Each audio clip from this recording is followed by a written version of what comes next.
Is Clubhouse plugged in? Yes, and I'm opening it there now. Okay. So, good morning, Timothy. Good morning, and good morning to everybody that's on Clubhouse. Yes, we're going to start with the intro as always, the one Okay. by Richard Berger. So, you can dance or you can just stay as you are. Okay. Let's get going. Woo!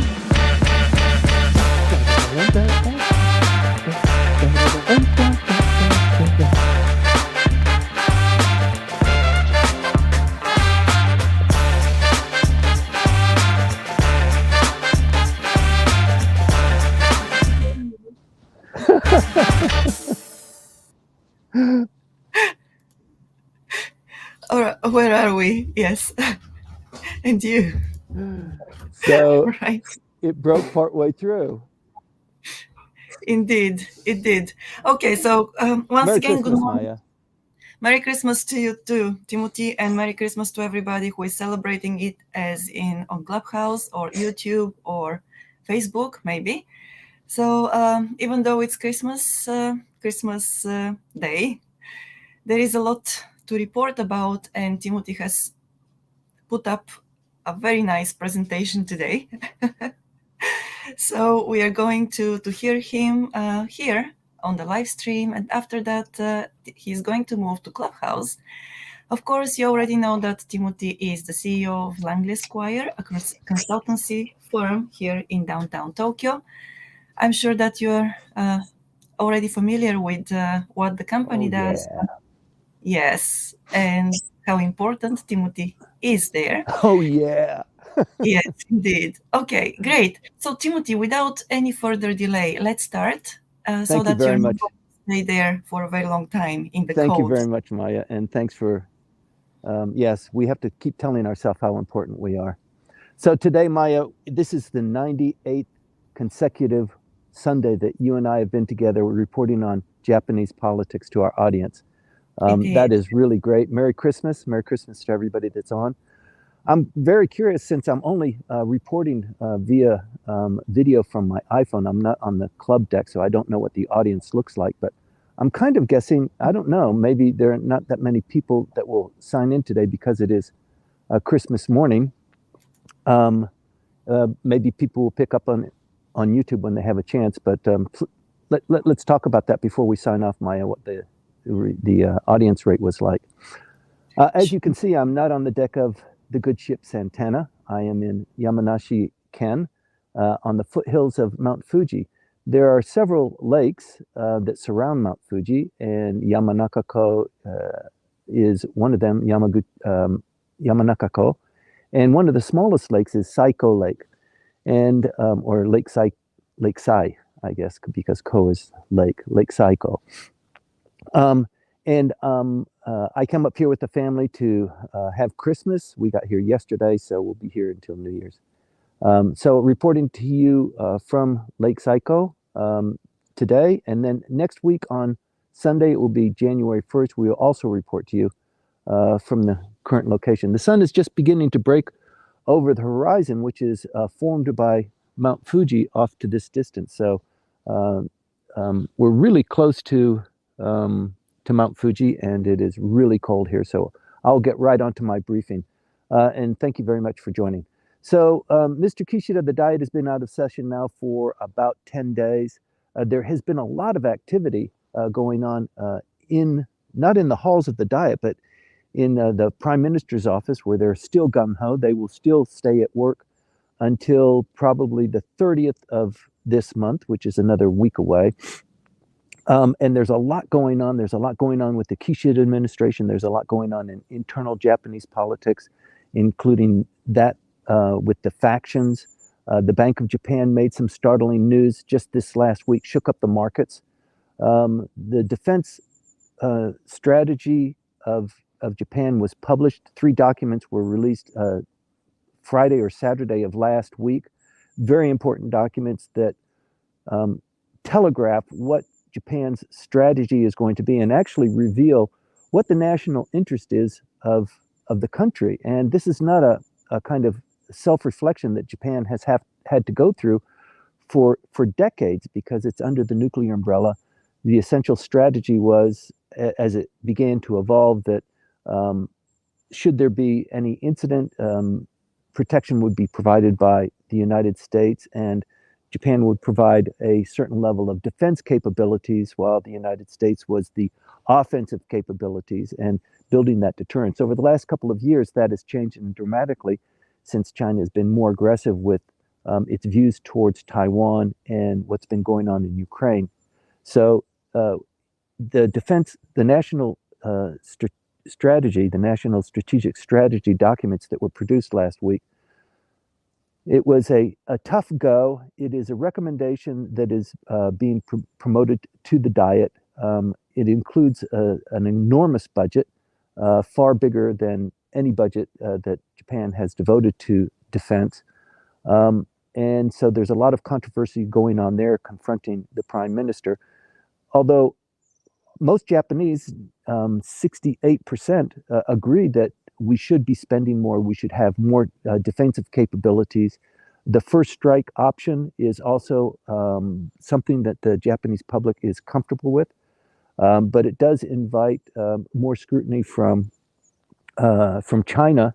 But I think because of the threat from North Korea, the Japanese population is accommodating that from the administration. The thing that they're not accommodating is the defense budget, how it is being paid for. But we can talk about that a little bit later in the briefing. But I want to talk about a couple of things. I want to talk about the Japan, the LDP and the Komeito coalition, and the kind of fractures that are beginning to build up there. I'd like to talk about the defense budget and the announcement for the Japanese economy to turn towards nuclear. This is a major shift. It was announced just this last week that nuclear will be a major component of the economy and the energy mix going forward. And then I'd like to talk about what's going on with the Bank of Japan. So let's get right down to what's going on with Mr. Kishida. If you're a regular attendee for these briefings, you know that last week we reported that the Prime Minister actually had a bit of a tick up in his approval rating because the Diet was closed. They passed the supplemental budget. They passed the Unification Church victim protection law. They passed the defense security documents, the 3 documents there. And so things seem to be moving in his direction. He's always criticized for not doing very much or thinking about things. But as the Diet closed, I think people had a bit of appreciation for how difficult his job is because of the opposition parties criticizing him since this extraordinary Diet started, with the opposition pointing a finger at him, thumping him in the chest, telling us, tell us who is involved with the Unification Church. All of you guys in the LDP, you're in bed with these guys and you're getting all sorts of benefits from them, and we want to know about that. So that caused a lot of turmoil.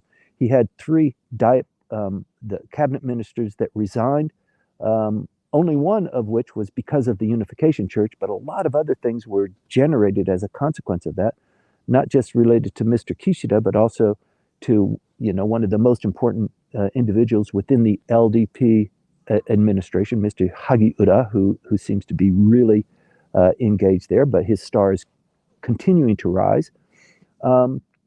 And also the Speaker of the House, Mr. Hosoda, who was originally, during the Abe administration, the leader of the Abe faction.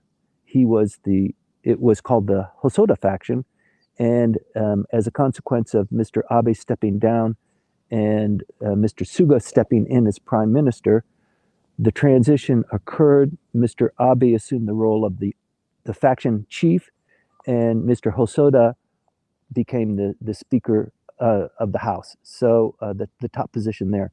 And it turns out that, yes, the Unification Church is really deeply embroiled with the Abe faction, but with all of the other factions. But I think it's well recognized now that the Abe faction had the majority of that interaction. So it is less clear how deep those relationships, what encompassed them.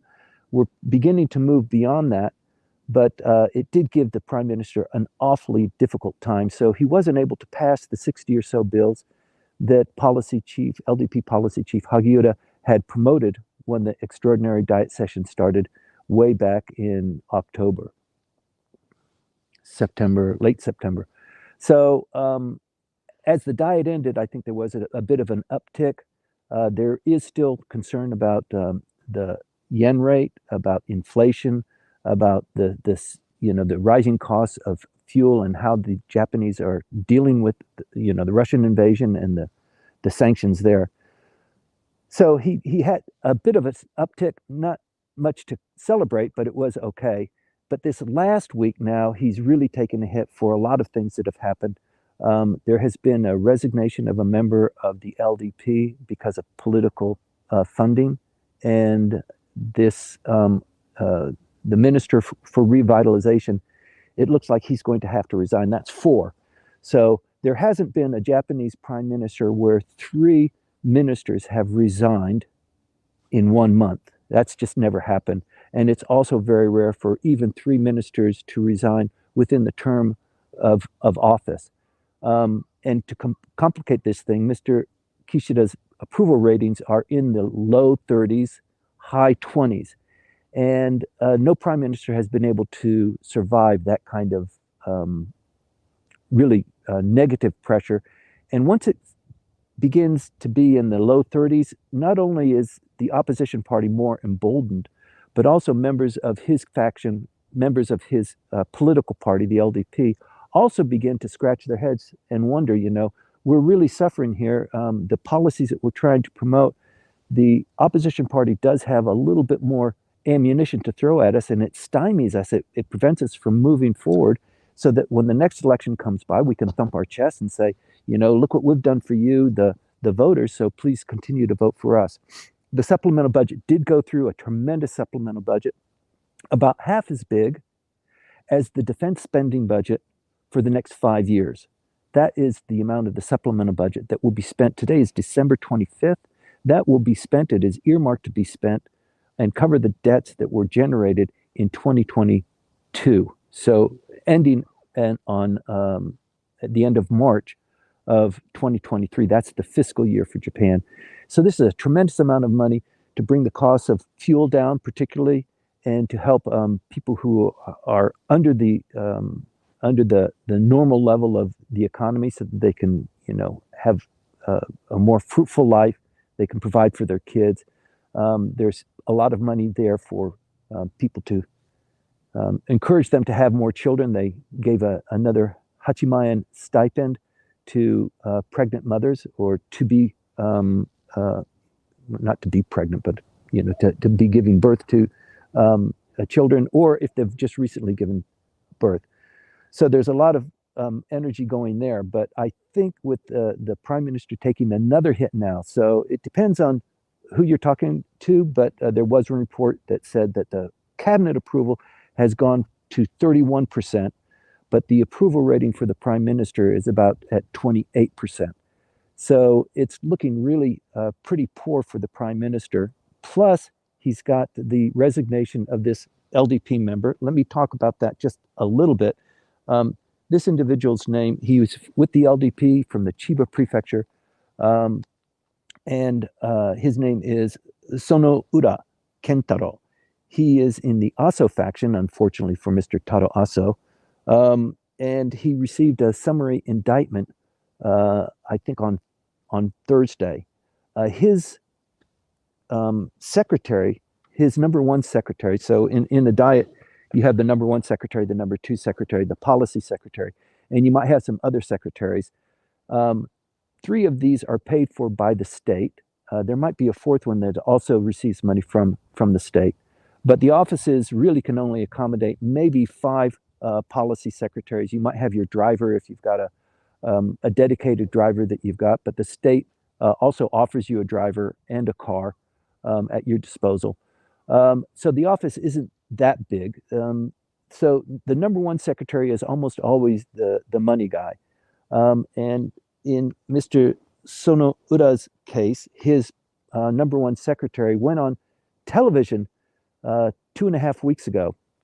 I reported on it very briefly. I wasn't sure that it was going to get the news that it really deserved, but he reported that Yonsen Man, maybe $350,000 over the span of maybe 3 or 4 years, had been unreported. This was money that was generated as a consequence of these hagemaskai or these benkyokai or these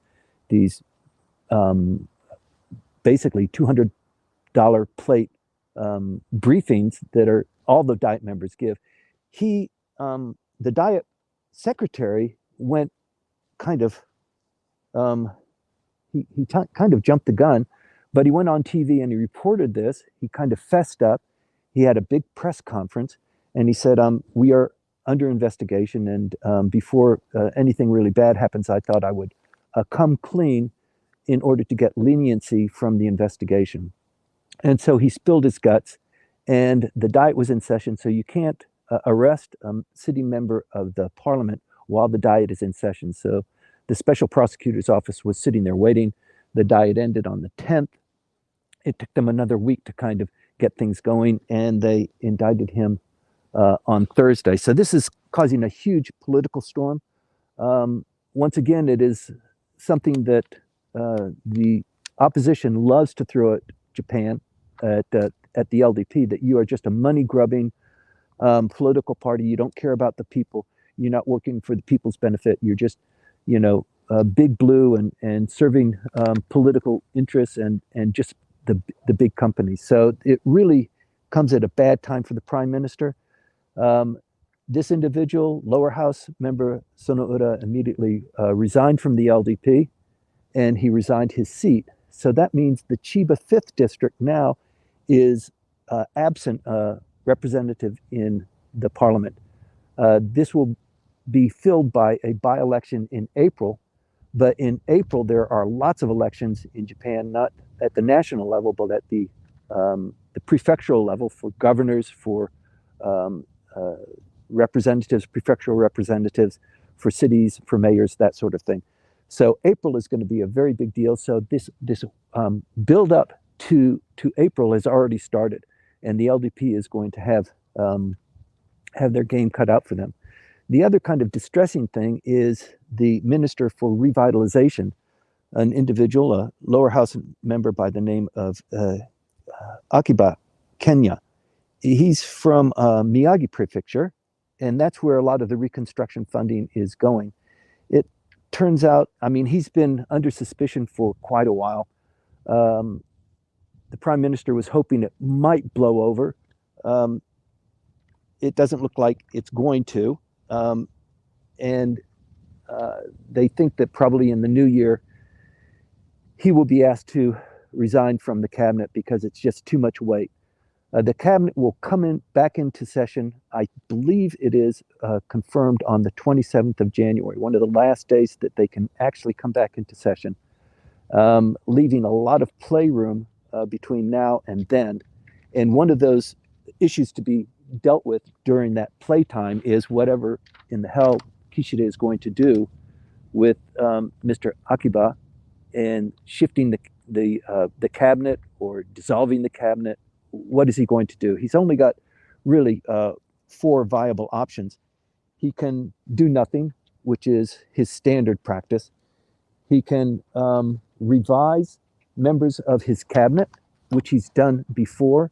It didn't quite turn out for him. He reshuffled the cabinet, you might recall, a couple of months ago, and then 3 of his cabinet ministers were out in a month after about 2 months of being in office.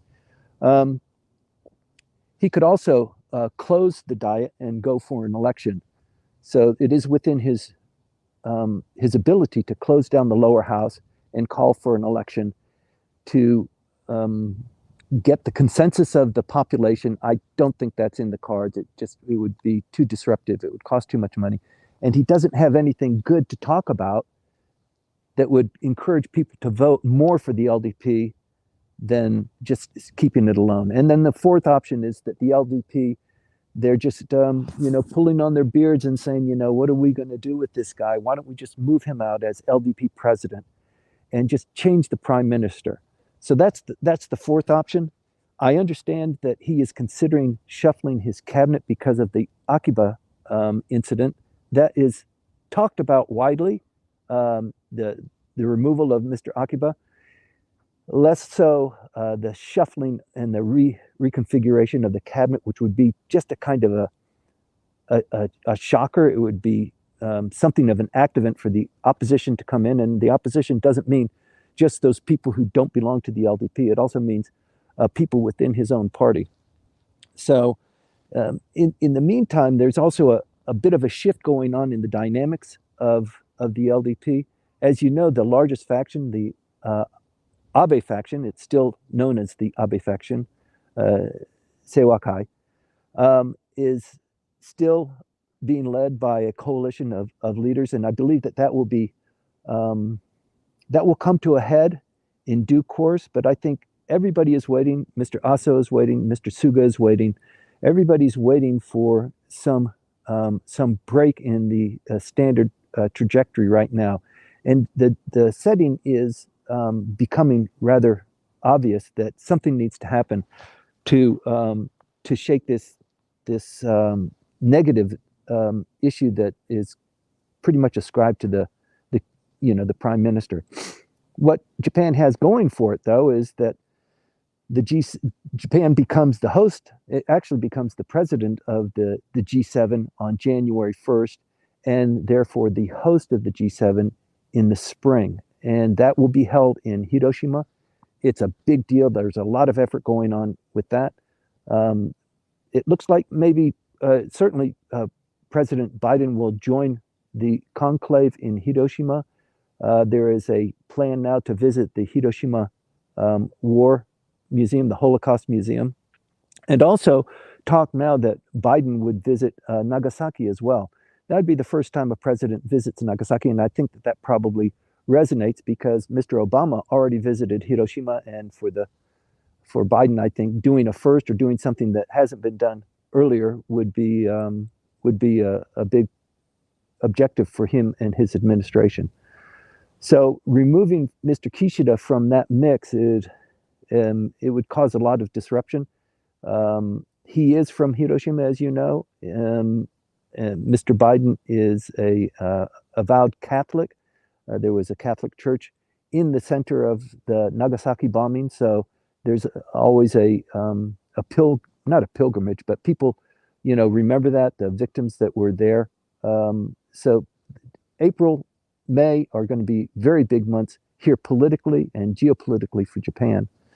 So with his approval ratings down now and the Diet is out of session, you can imagine that once the Diet becomes into session, the LDP and the administration is very worried that they're not going to be able to get things done. So all of the things we've been talking about the strategic defense documents, about the supplemental budget, about moving forward with the economy and the new capitalism, that sort of thing, those will be now discussed on paper from January until April. That's the Diet is basically focused on building the budget. And if there's controversy like there was with the Unification Church, with the state funeral for Mr. Abe, it is going to hamper things, and the LDP doesn't want that. So it is coming to a critical point. The prime minister could shuffle his cabinet before the Diet starts on January 27th. I think that's somewhat likely, but I think it's just not going to get him out of the woods. So the other thing that's going on of keen interest is one of the reasons why the LDP holds such a strong power base in the upper house and in the lower house is because of its coalition with Komeito. So the LDP is far bigger than Komeito, but adding Komeito votes to the LDP pushes it far beyond the 50% that it needs. Sorry, is this wind bothering you, Maya? It's really picking up here. The wind is okay. Thank you. Okay, don't worry good. about that. Yeah. Thank you. With Komeito, the coalition is really suffering a little bit. With Mr. Abe gone, Mr. Abe had a really good direct relationship with Komeito, with Mr. Yamaguchi, the leader of the Komeito party. And that had been going on throughout the entire Abe faction. With Mr. Abe gone, it seems that those relationships are rather skinny. So when Komeito wants to complain or talk to the prime minister, Mr. Kishida doesn't have that kind of network, that kind of relationship. That's the first point. So the kind of coziness that the two parties had is it hasn't been replenished or replaced.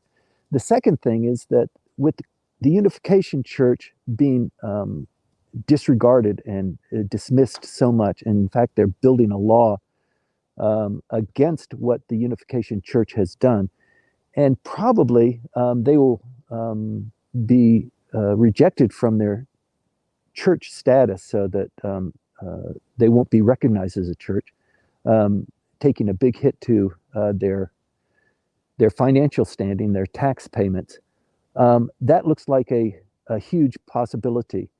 And the problem with the Unification Church is that it is building on what the Soka Gakkai did to build their base too over the last 50 years.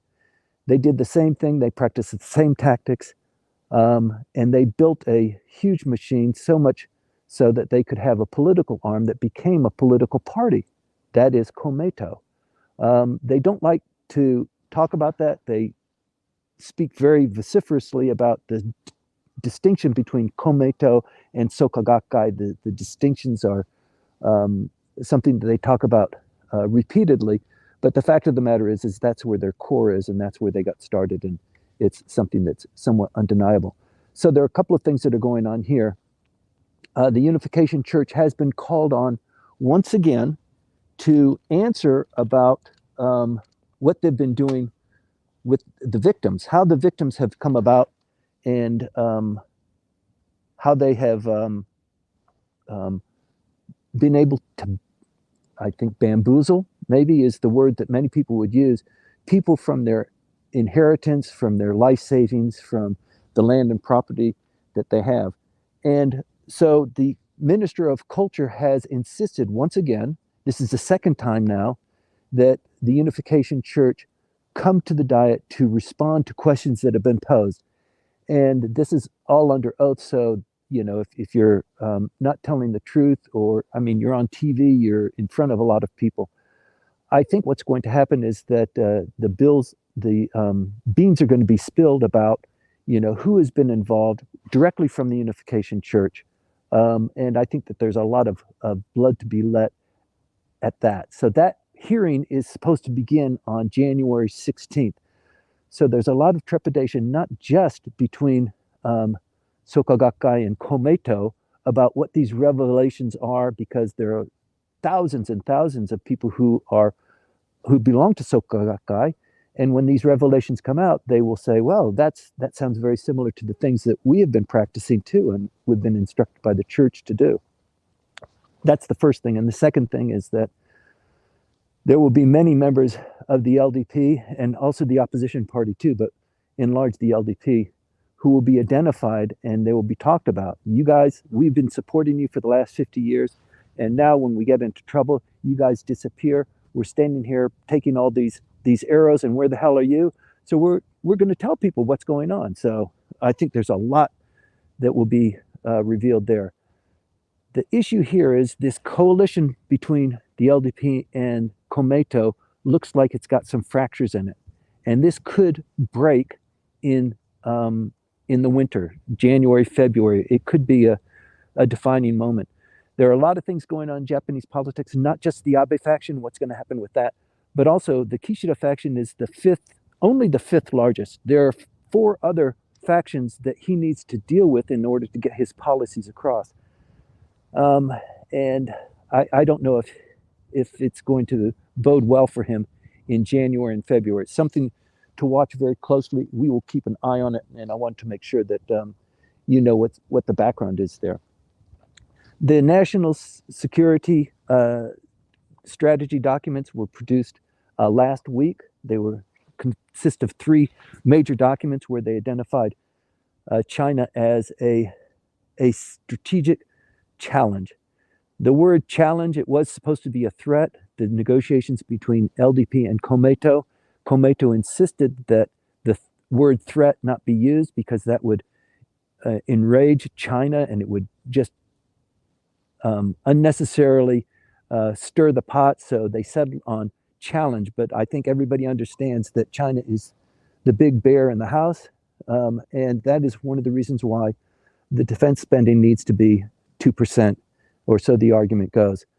So the defense documents now, they have been published, and the budget will be produced going forward. So the Prime Minister has already asked all the defense facilities to come up with a budget on the armaments and the things that they think they wanted to be included in their budget. Interestingly enough, in this last year, the year that we're in right now, the instructions were just tell us the systems and the kind of equipment that you would really like.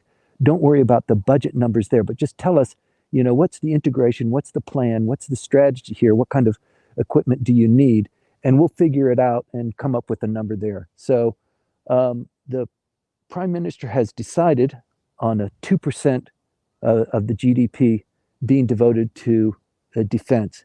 That's something that has just occurred over the last maybe 3 months. It is now looking like it's going to be policy. It receives a lot of Japanese public support for that. It receives a lot of support from the United States too, because you might remember President Trump was criticizing the Japanese of not paying their fair share, and not just the Japanese, but the European Union as well.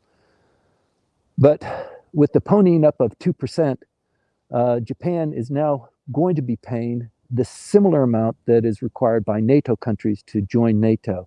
So there looks like there's a bigger thing going on here, particularly with regard to having a coalition of like-minded countries as a bulwark against China. So if there's an incident between China and Taiwan, certainly the Okinawan Islands will be involved in that. And with the United States hosting, or with the United States housing many of their offensive capabilities, their ships, their submarines, many of their marine bases on Okinawa and the outlying islands. If there's going to be a target, it's going to be Japan, but it's because of the United States being there. So this defense agreement between the United States and Japan is, if one of us is attacked, the other is honor bound to come to their defense. So clearly, should something happen in this region, it's going to involve the United States. The United States has already inserted itself strongly there, and it will pull in Japan as well. So I think the recognition that Japan needs to come up to par is well recognized, and people say the money needs to be devoted to that. In addition to that, we've got North Korea. They've just finished another test. They flew a test spy satellite 2 weeks ago on a test run. It looks like that they will launch that. And then it looks like probably in early spring, there is a normal annual Republic of Korea and United States maneuvers that they run. And as a consequence of that, or leading up to that, I think North Korea, it is predicted, will test its 7th nuclear device. It's already pretty much finished the testing of its delivery capabilities for ICBM, and now it needs to do the nuclear testing to refine those capabilities. So that looks like that is coming down the path very quickly, and it just turns out escalation is met with further escalation on both sides. So I think for those that are pessimistic, it looks somewhat inevitable that we're reaching a clash of these cultures here at some point in the future. Let's hope not. But with Japanese politics the way it is, with the United States government the way it is, and the defense capabilities that are growing, and who knows what's going to happen with China. I mean, it could be that China is really in bad economic tights, and it just might not be able to move forward as the fear is. But we've got North Korea too. In addition to that, what's going on in Russia and Ukraine, Japan gets about 7% of its energy from Russia, 9% of its gas, and about 6% of its coal. And there has been movement on Sakhalin 2, the Japanese conglomerate with the Russians has been approved by the Japanese government. So they will continue with the LNG gas. But going forward, who knows what's going to happen with that. The other big move that's happened that I'd like to talk about before we wrap up today is the Japan policy regarding nuclear energy. So Mr. Kishida has announced just this last week the return to nuclear. So as a consequence of the 3/11 disaster in 2011, in March, the triple disasters, the tsunami, the earthquake, and the nuclear explosions, Japan shut down all of its nuclear capacity. It was at about 22% providing the energy capacity for Japan. That went down to 1%. And I think with the green transformation that Kishida has set his goals on, and the going to carbon neutral by 2050, net carbon neutral by 2050, they have come to the conclusion the only way to do that is through nuclear. So they've passed a policy just this last week where they're going to extend the lifespan of nuclear reactors from the normal 30 years. It can be extended once to 10 years. They're going to do that from 30 years to 50 years. And moving forward, they will go through qualifications, but the lifespan of the existing nuclear reactors is now going to be expanded. It makes a little bit of sense because over the last 10 years, the reactors have not been in operation. So maybe just tag that on because they haven't been deteriorating as much. They haven't been in use. But full bore, they're going to be putting these 30 or so reactors back on stream. That's the first thing. The second thing they're going to do is really double down on nuclear capabilities in a new and modern way with new machines, new generators, and that sort of thing. So you're going to see a tremendous push there. There will be a lot of money that goes into that. Also with regard to handling the waste. And one of the great things about going nuclear is that products that are developed for that receive a carbon discount. So products that are made through nuclear energy are not burning fossil fuels. And we're moving very quickly into a tax system where the amount of fossil fuels that are used to generate a product will be added onto the cost of that product. So if you're generating something from renewable energy, waterfall, wave, wind, or nuclear, the price of that product is going to be smaller than that is generated by any kind of fossil fuel. So we're moving very quickly in that direction. And I think Japan sees an opportunity there, and they're going to go very quickly to nuclear. So that is coming down the path at us right away. The other thing is that's happened over this last week is the Bank of Japan made a bit of a tweak to the bond yield, and it caused a real shock. It was it was a real surprise to the analysts and the people who are dealing with the bonds. It turns out now that the Bank of Japan owns 50% of the bond debt. This is the first time that this has happened.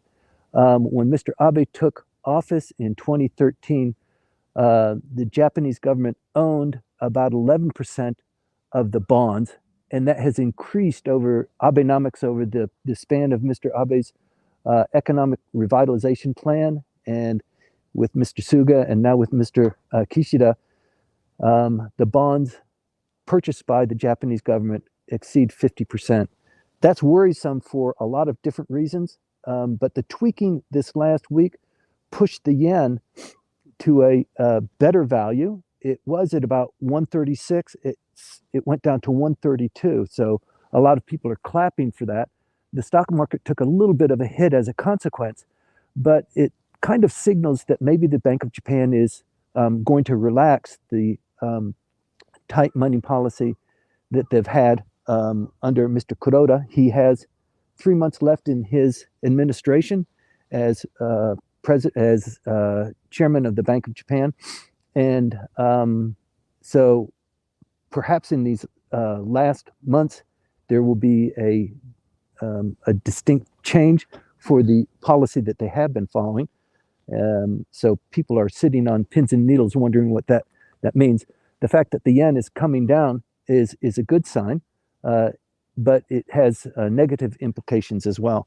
The other thing that I just want to talk about is the defense spending. Although the Japanese people have agreed that we need to have a better defense capabilities, counter-strike capabilities, yes, we agree that that is probably something that's necessary, but we want the Japanese government to pay for it, or maybe pay for it through bonds and not through taxes. And the decision was made last week that it would be covered by bonds and taxes.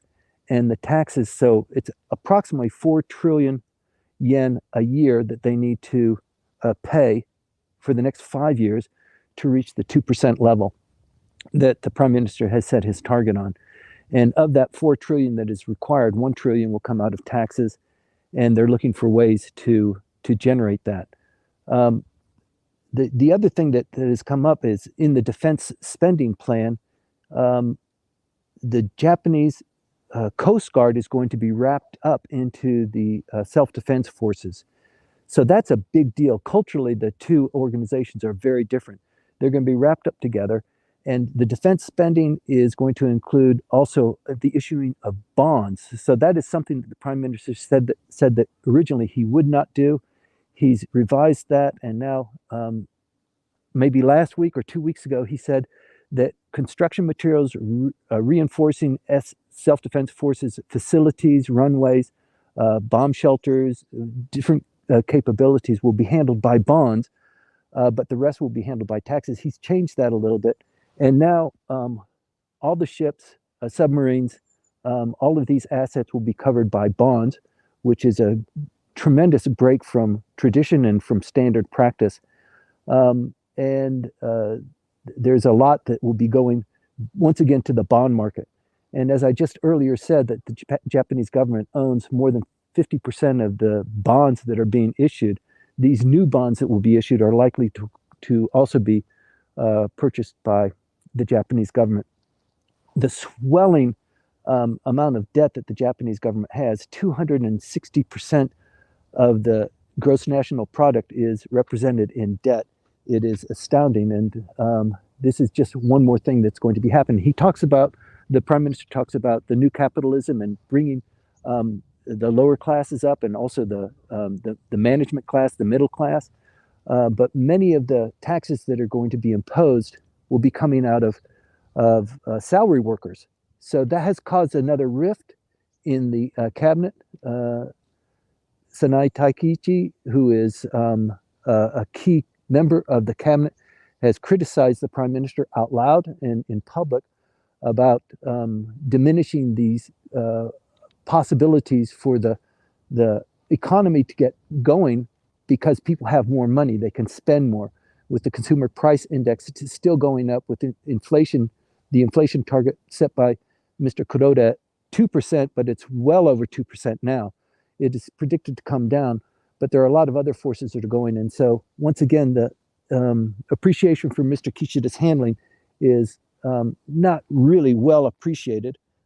I think that's about it I want to talk about. There are other things that are going on. Maybe we can push that off to the Q&A, Maya, but it's 9 o'clock now. I'm almost completely frozen, but not, I still can stay out here a little bit longer. But with that, I'd like to close up this week's briefing and, express my appreciation to everybody, and Merry Christmas as well. Thank you, Timothy. Thank you for the briefing. I hope that you can get as soon as possible into the house anyway, so that you not break into pieces. So thank you. Okay, so I'll see you on the other side. Okay, I'll see you on the clubhouse side. Yes, exactly. Be careful on the way to the house.